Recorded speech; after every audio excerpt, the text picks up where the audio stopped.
નમસ્કાર દર્શક મિત્રો, મારી ચેનલ રેલ કાઠિયાવાડ ટેસ્ટમાં તમારું સ્વાગત છે। ચોમાસાની શરૂઆત ભૂકા કાઢે એવી થઈ છે ભાવનગરમાં, બરોબર। 3 થી 4 ઇંચ વરસાદ પડી ગયો છે અને વરસાદ પડ્યો હોય તો ગરમમાં ગરમ ટીકડી ભજીયા હોય ને તો મજા આવી જાય। આપણે એકદમ કૂણી દૂધી લઈ લીધી છે 400 ગ્રામની।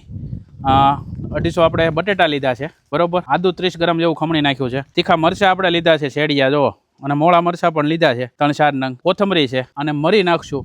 આની ટીકડી ભજીયા બનાવી અને ખાતા રહી જાવ તેવું। આ બે વસ્તુ છે ને તમે ફરાળી પણ બનાવી શકો રવાના લોટની અંદર। હું અત્યારે ની અંદર શેણાનો લોટ વાપરું છું। ચાલો કઈ રીતે રેસીપી બને છે ને બતાવું તમને। તો આપણે આ ખમણી લઈ લીધી છે, અહીંયા બટેટું ખમણી નાખવાનું છે અને ત્યારબાદ દૂધી ખમણી નાખવાની છે।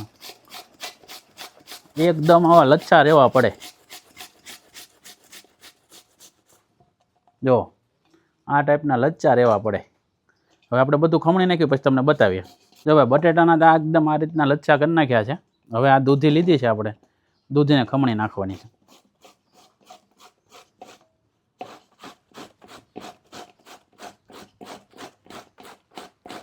દૂધીને આ રીતે ખમણી નાખવાની છે અને આ દૂધીના અને બટેટાના બેના મિક્સ ટીકડી ભજીયા બનાવવાના છે।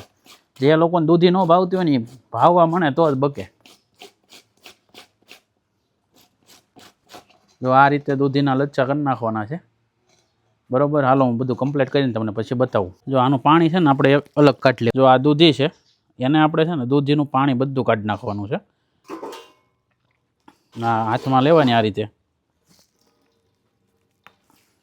રીતે તમારાથી નીકળાય ને એટલે બધું પાણી કાઢી નાખવાનું।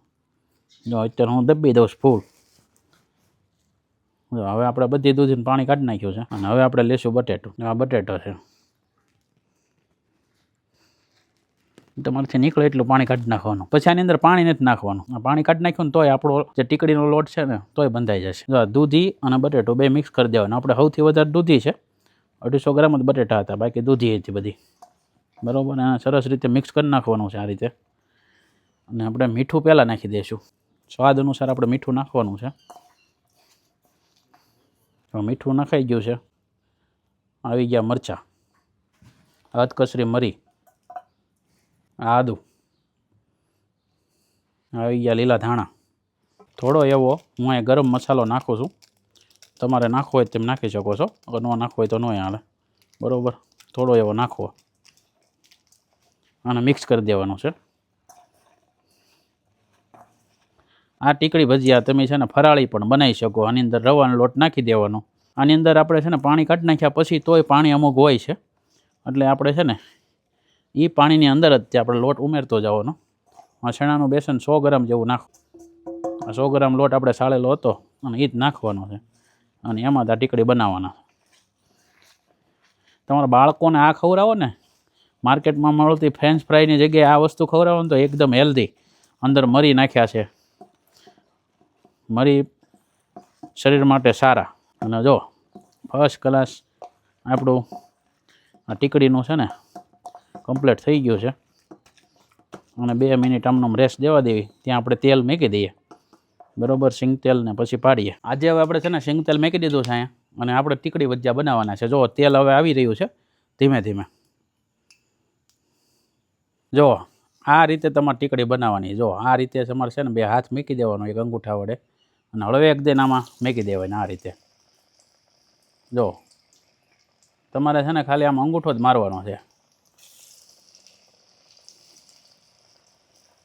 આમ જો ખાલી તમે આમ કરશો ને આમ એટલે એ પોળી થઈ જાય અને પછી મૂકી દેવાની સીધી તેલમાં જ। તે એકદમ ઇઝી છે। તમારા બાળકોને આ ખવડાવો ને તો ફ્રેન્ચ ફ્રાય કરતાં સારા અને તાજા। બહારની ફ્રેન્ચ ફ્રાય ખાવી એની કરતાં જો આ ફર્સ્ટ ક્લાસ તમે આ ટીકડી ભજીયા બનાવો, બાળકોય રાજી થઈ જાય। અને તમે આ ચોમાસાના વાતાવરણમાં, ઠંડા વાતાવરણમાં ઘરે બનાવીને ખાવ ને તોય તમને મજા આવી જાય। થોડાક એકદમ ક્રન્ચી કરવાના। જો હવે આપણો તેલમાં બધું આવી ગયું છે, હવે ઘડીક આપણે એને ચડવા દઈએ। 10-15-20 સેકન્ડ થાય ને પછી એને ફેરવવાની। 35 સેકન્ડ થાય એટલે હવે છે ને આપણે આમ ફેરવી નાખવાની છે બધી ટીકડીને। જો ઊંધા સીધી કરી નાખો ને 1-2 વાર એટલે ફૂલ ક્રન્ચી ટીકડી બની જાય। અને આ ભજીયા ચોમાસામાં તમે ખાઓ એટલે મોજ આવી જાય ભાઈ, એકદમ રાતાશ થઈ જાવ। જો આ ફર્સ્ટ ક્લાસ આપણા ટીકડી ભજીયા તૈયાર થઈ ગયા છે।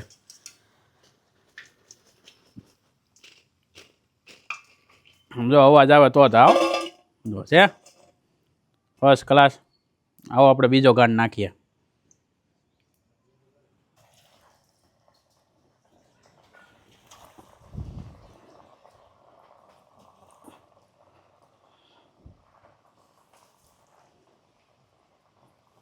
જો ભાઈ બીજો ઘણી નાખી દીધો છે. 5-10 મિનિટમાં સડી જાય પછી તમને કે બતાવીએ. ખાવાની તમને મોજ પડી જાય છે. આપણા દૂધીના ટીકડી ભજીયા દૂધી બટેટાના મિક્સ બનાવ્યા છે અને આ વસ્તુ ખાવ એટલે તમને મજા જ પડી જવાની. આમ પાડવીને તો અવાજ આવે તેવા સરસ મજાના ટીકડી ભજીયા તૈયાર થઈ ગયા છે. આમ જુઓ એકદમ ક્રન્ચી. ખાવ એટલે તમને મોજ પડી જાય. આમ જુઓ